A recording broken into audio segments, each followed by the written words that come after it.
This ancient life as all as the universe from Kurzgesagt. Life has existed on one planet for about 4 billion years, as far as we know.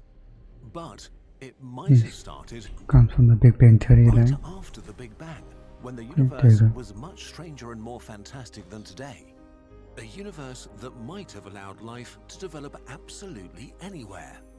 The cosmos might be full of the seeds of life, sleeping in a dead desert, waiting for a few drops of rain to explosively bloom and grow. Tiny and not so tiny aliens might be everywhere. In this video, we're going to put together two highly speculative yet scientifically grounded possibilities. Check out the scientific papers in our sources. To properly explain it, let's first look at the paradox of life on Earth. The life paradox. For its first few 100 million years, Earth was a magma hell, constantly bombarded by asteroids. But basically, the second things calmed down and the first oceans formed, life just appeared, and zillions of microbes settled every nook and cranny they found. This is kind of strange. Life on Earth seems to be almost as old as the planet itself, as if it was waiting And it's been around 4.5 billion years. around for an opportunity. But life didn't only appear extremely quickly. In that tiny time window, it also crossed a huge gap. To qualify as living things, even microbes need to eat, poop, grow, and multiply. To do that, they need a genome, the biological instruction All in the same place. manual that sets the inner workings of an organism. How dead things with no genome become living things with genomes is one of the biggest riddles of science. Simplifying a lot, the problem is that to have a functioning genome, you need proteins, and to make those proteins, you need a functioning genome. Both proteins and genomes are super long molecules made of pretty complex blocks that are extremely difficult to assemble by chance. It's a chicken-egg paradox with several chickens and eggs. Once you have a finished cell, the whole system works efficiently. But starting from simple dead stuff and reaching that level of sophistication by pure chance should require an amazing amount of time for trial and error. So how did the first living things manage to cross that gap in just a few 100 million years? Most theories about the origin of life try to explain that gap by theorizing how some primitive super There's some theory about it with the lightning and all. molecules could have efficiently produced the first self-replicating entities. But we still don't know how exactly this would have worked. Maybe we need to think backwards. The clock of evolution.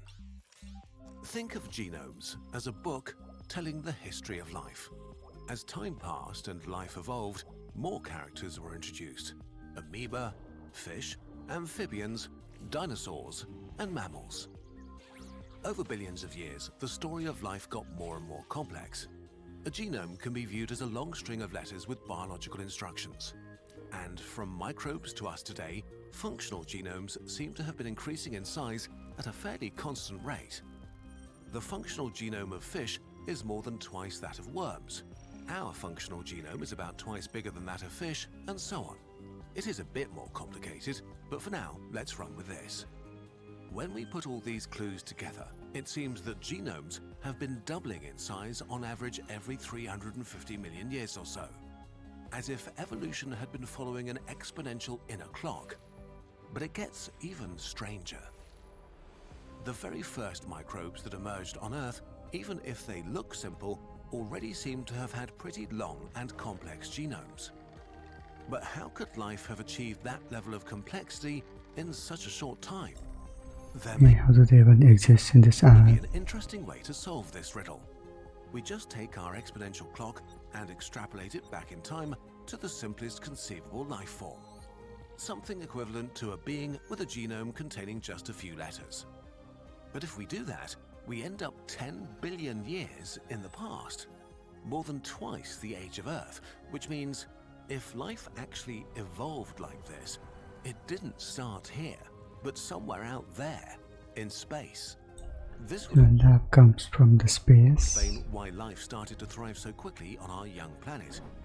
If it was already present in space like And a there's a name for that, right? seed, I it forgot. just needed water and warm temperatures to wake up and go on evolving. Parthenogenesis or It something. would also explain the high degree of sophistication of the first life forms on Earth.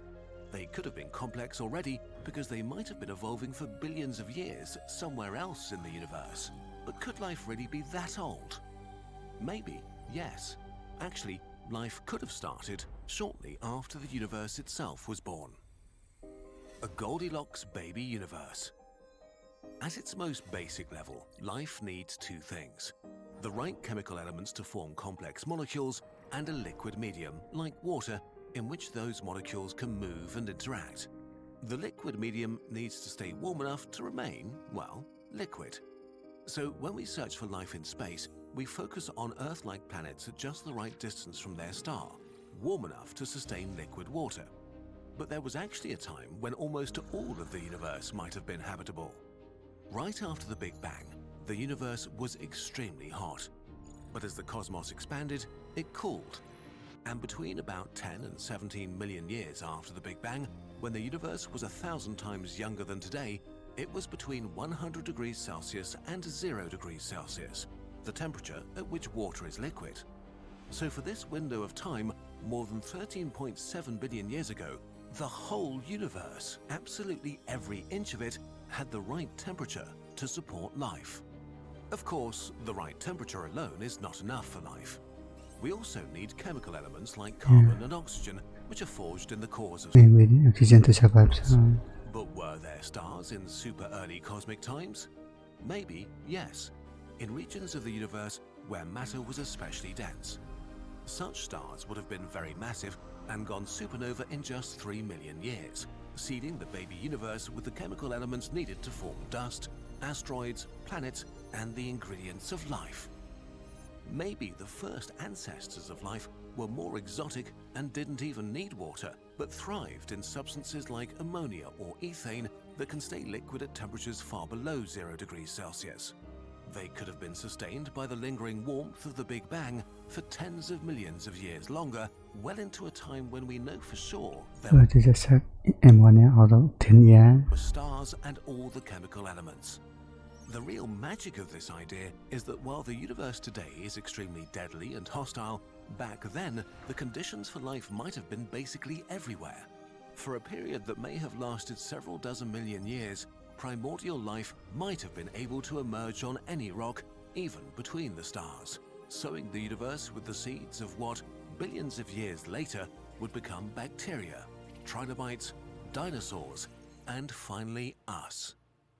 At some point, the universe cooled down below the right temperature for life to thrive, but some of those ancestral life forms may have continued to exist in the internal warmth of the first planets, frozen in asteroids or hibernating in cosmic dust, tiny seeds roaming the cosmos waiting for new hospitable places to continue evolving.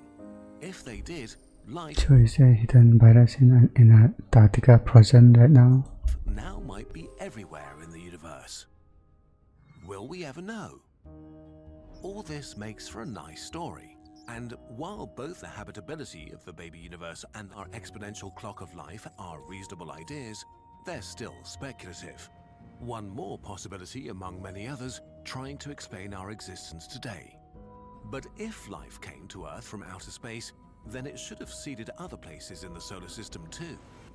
Maybe there are fossils in dry riverbeds on Mars.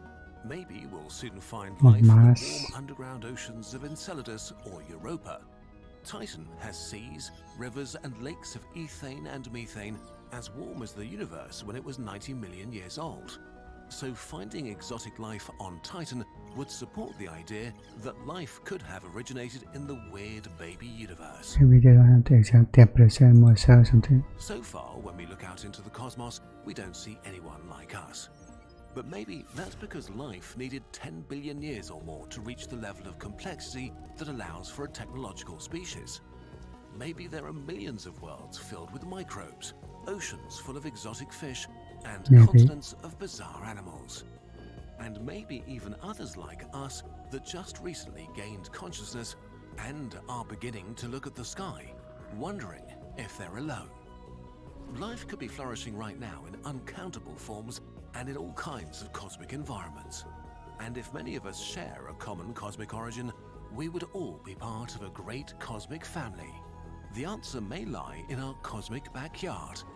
Let's go and find out. Okay. It's time.